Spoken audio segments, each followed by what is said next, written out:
like I said, alhamdulillah, I'm Muslim, so I pray 5 times a day. If you can pray 5 times a day, dedicate and have that discipline, and you put a little bit of that focus into anything you really want to do, just a matter of time before you achieve greatness, no doubt. Welcome to 9 to 5 Unfiltered, where we go beyond the job title and into the real, unfiltered stories of people's professions. Today, we're stepping into the world of Muay Thai, not the highlight reel, but the sacrifice behind it. Aramiss has been a fighter and instructor for a few years, and he's breaking down what it truly takes to survive in this sport. Today we're going to discuss the mindset that separates the fighter from survivors. So I wanted to start with MMA. Okay. As it was getting popular. Okay. That was in 2019, and then I used to do Taekwondo when I was real young. Okay. I did it for about a year and a half, almost 2 years to be honest. But and I loved it. Loved martial arts. Yeah. Then we stopped going for a little bit. Then I kept looking for another gym, but couldn't find nothing that was really, that could replicate the how hard we used to train. Yeah. Until, I graduated high school, went through all those, high school phases, and then came here to try it out. And then, they pushed me hard the first day, so I was like, okay, I'm sticking with it. Yeah. And what made you fall in love with it? To be honest, the hard work. I saw guys that were obviously better than me here. Yeah. So that's what really pushed me to get better. Every time I used to go to other gyms, I was quickly like one of the better students. Okay. So here I had to really work my way and, build on it. Okay. And learn from the other guys. Yeah. Yeah. Okay. Mm-hmm. So the people that don't know, and including myself as well. Yes. What's the difference between Jiu-Jitsu, Muay Thai, and MMA? Okay, so just briefly. So Jiu-Jitsu is grappling. So there's judo in there, wrestling, anything on the ground, and then on top of that, there's chokes and arm locks, body locks. Submissions. And that is That's Jiu-Jitsu, Brazilian Jiu-Jitsu. Brazilian Jiu-Jitsu. Okay. Yeah, Muay Thai is a striking combat. Okay. So only stand up. You got boxing, you got knees, you got kicks, you got elbows to use, and even clinching, you could grapple. Okay. But once the guy hits the ground, either a knee to the ground or a fist to the ground or falls to the ground, can't hit him. Okay. Gotta let him get back up. Okay. And then they also have an 8 count, kind of like boxing. Okay. So they have an 8 count rule. So if you drop somebody and they don't fully get knocked out, then you got 8 seconds to get back up. Okay. And MMA is a mix of all of those. So you can use your grappling, you can use your striking. Once they get to the ground, you can ground and pound. Yeah. But then as soon as they get knocked out, there's no 8 count. Okay. It's just straight win. And then going back to Muay Thai, like how do you win? How do you win? Submission? Is it points? So there's points to Muay Thai. Okay. There's a point system. Okay. And also you can win by KO. Okay. So KO. So there's 3 rounds. Knockout. Yeah. And then so there's 3 rounds. If you go to the professional level and you're fighting for the championship belts, then there's 5 rounds. 5 rounds. And they're all 3 minutes long. Okay. Yeah. But then going back to points, how do you gain points? How do you gain points? Yeah. So damaging strikes. Okay. So if you're punching him and it's not doing much, they're not gonna score it. Okay. So you can punch me twice and it's not really damaging me, and I can land a good body kick or a good hard low kick, and that'll score the points. So it's more about damage than anything. Damage, ring control, ring dominance. Yeah. Who's the owner of the ring? Who's pushing the pace? Okay.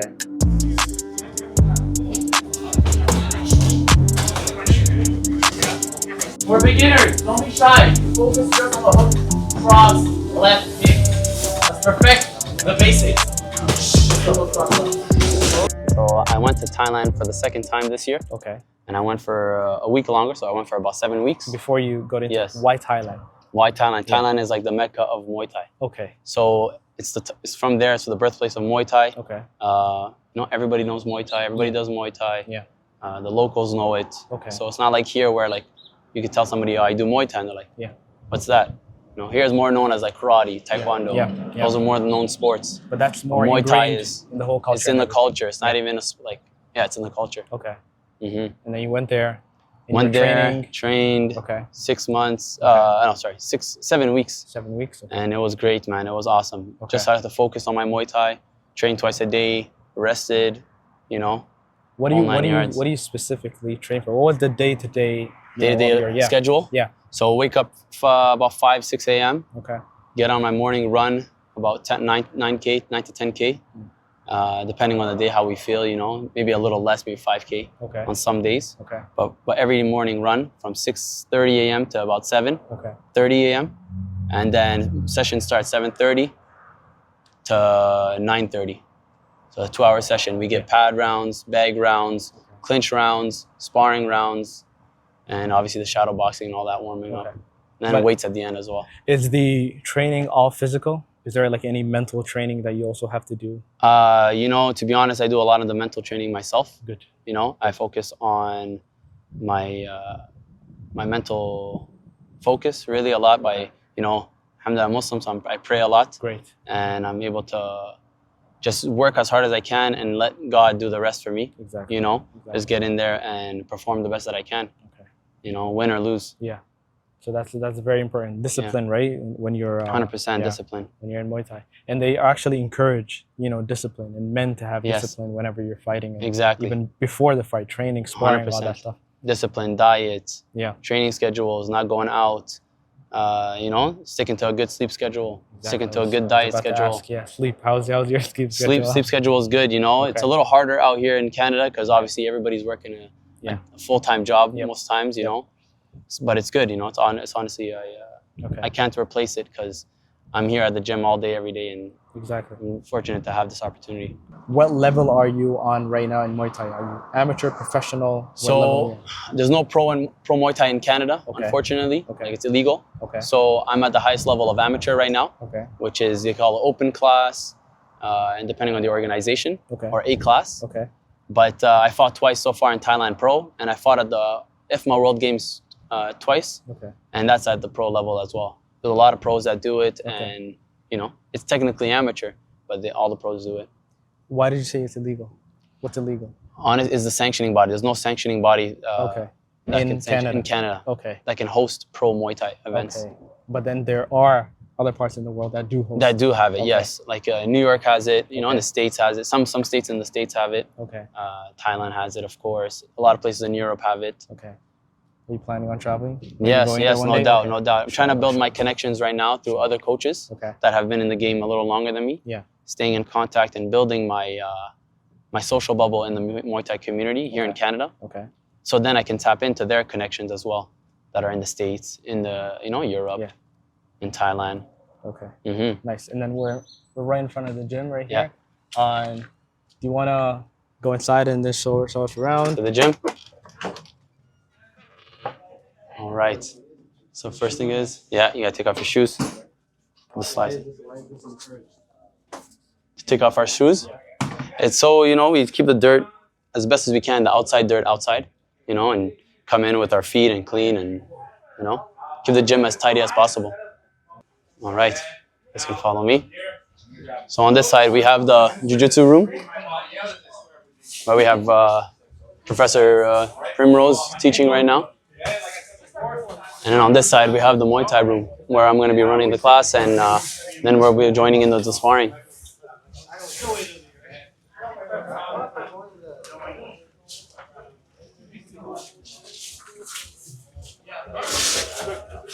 Awesome. All right, so here we have conditioning class. All right, guys, so we're going to be starting off. We have Coach Wu that's about to run the conditioning class and teach it.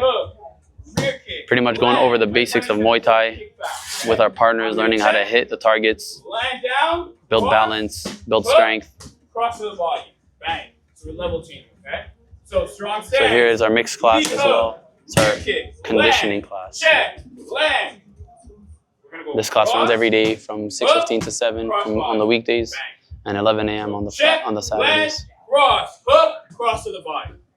All right, guys? After this class, we'll have the sparring class, and you'll see me joining that. Just like so. You guys are one hold across the body. Hold like you would with me. Okay? Part of it is top back. Ready, guys? So the amount of students that we have in every class varies depending on the time of the day. But in the evening time, it's usually our busier classes. We have anywhere from 20 to 32 students in our class, or even the high number, sometimes 38, 36. We have all levels students right now. We got some beginners, we got some advanced students, some C-class fighters, B-class fighters, A-class fighters. We got Joe that's getting ready for a pro MMA fight September 4th, I believe.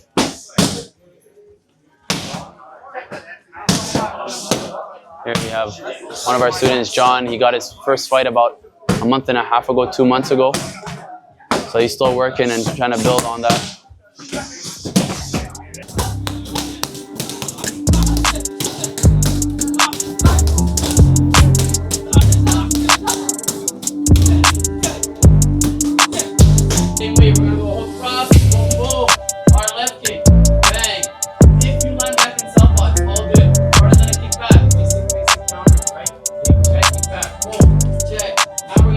As the students starting off with a nice basic combo, which is the hook kick into the check.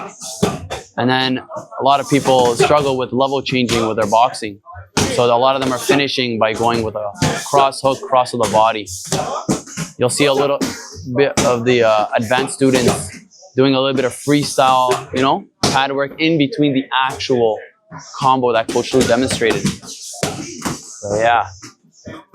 So you see combo, jab, kick, check, cross hook, cross. Excellent. John, switch that level.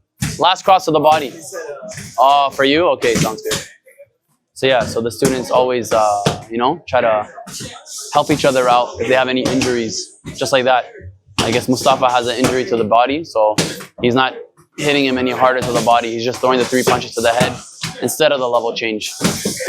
You know, adapting to each other so we can all get our training in effectively. That over there, we got Noureddin, one of our most dedicated students, to be honest. He's been training for just a little over, maybe 2 years, I believe, or a little over 2 years. But he's been really grinding hard, training with me and Coach Lou every day, morning and night. Twice a day, almost every day. You know, and he's very fortunate to have that schedule because not a lot of people have that opportunity to train twice a day. Because, you know, unlike team sports, I would say it's always about you. So if you don't put the work in, you know it. Deep down, you know it yourself. If you don't put the work in, if you lose, if you win, even if you win the way you didn't want to win, you know, let's say you won by decision, but you took a lot of damage. You know, there's always things to improve, always. And let's say you're really good at boxing, you'll be focusing on your kicks for a while. Then when it's time to go back to your boxing, you kind of like lost it a little. So there's always that you know, addiction of chasing greatness, really. And you always gotta chase to be perfect in all areas, which is hard in Muay Thai because, again, we got punches, we got knees, we got kicks, elbows, a lot of different ranges. We got clinching, you know. So yeah. Time, last one. Hook, cross, kick, land, check, land, knee, land, hook, elbow.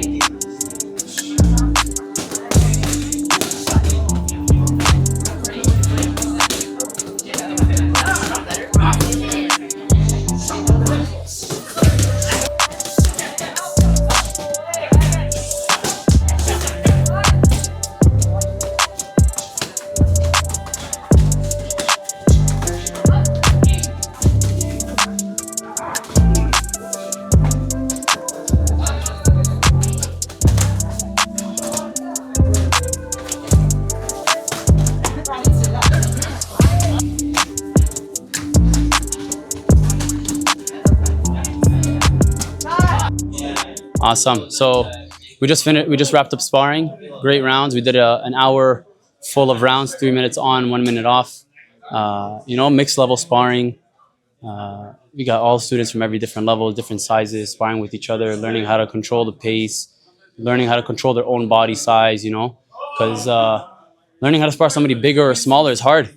You know, 10% of my power is different than 10% of somebody else's power, whether they're bigger or smaller. So we always got to learn how to gauge that control and keep it in a respectful manner, of course. You know, you saw me sparring with some of my more experienced students. Alex, a tall guy, he was doing great today, you know, working his knees, working his range control. And then you got to see me sparring with some of our lesser experienced students, more of a hobbyist, you know, and Nas, where we were kind of going touch for touch, you know, keeping it active, keeping it full of volume, you know, high volume pace sparring. and while still controlling the power, of course. Because then again, we're sparring here. We're going against people outside the gym, not against the gym, right? We had two guest students that came in, and they came in and sparred with us. Kept it really respectful, so I appreciate the respect that we have in the Muay Thai community as well.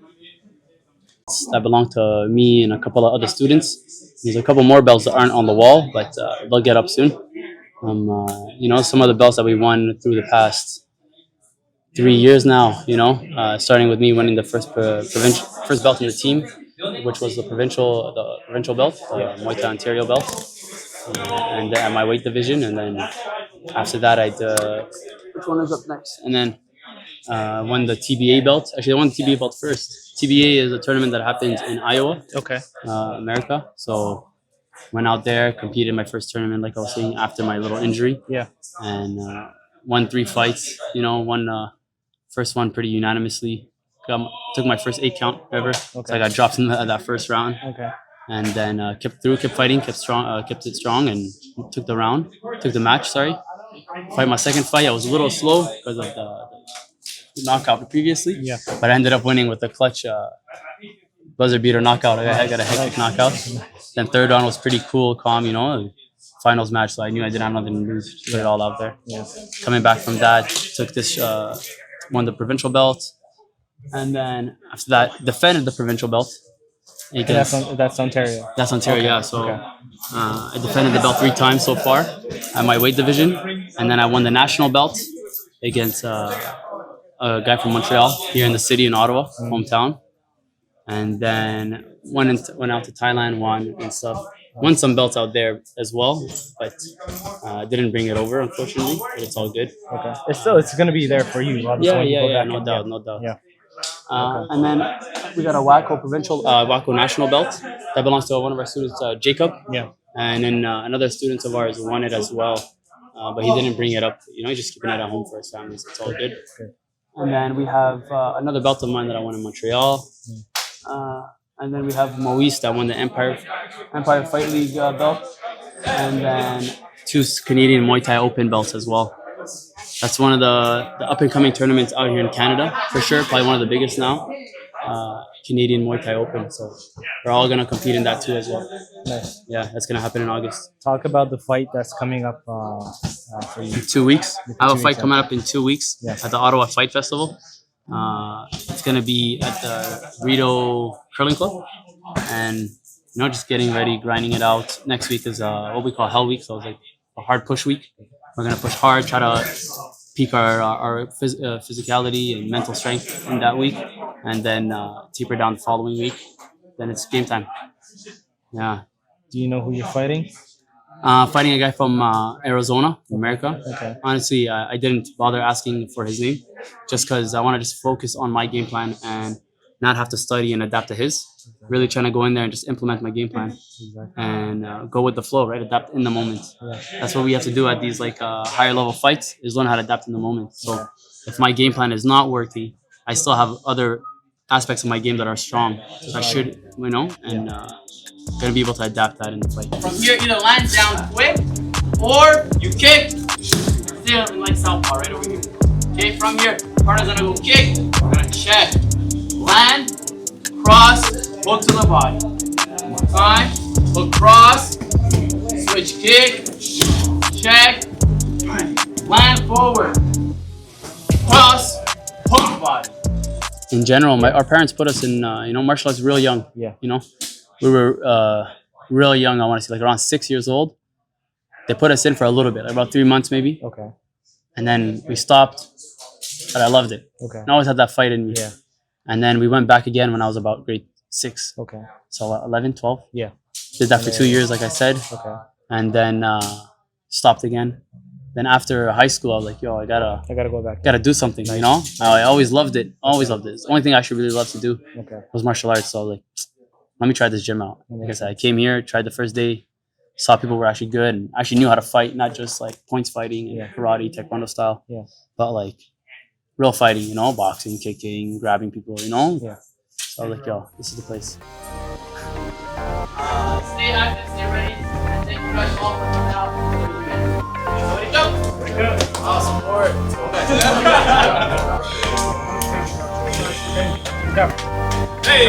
Go, guys.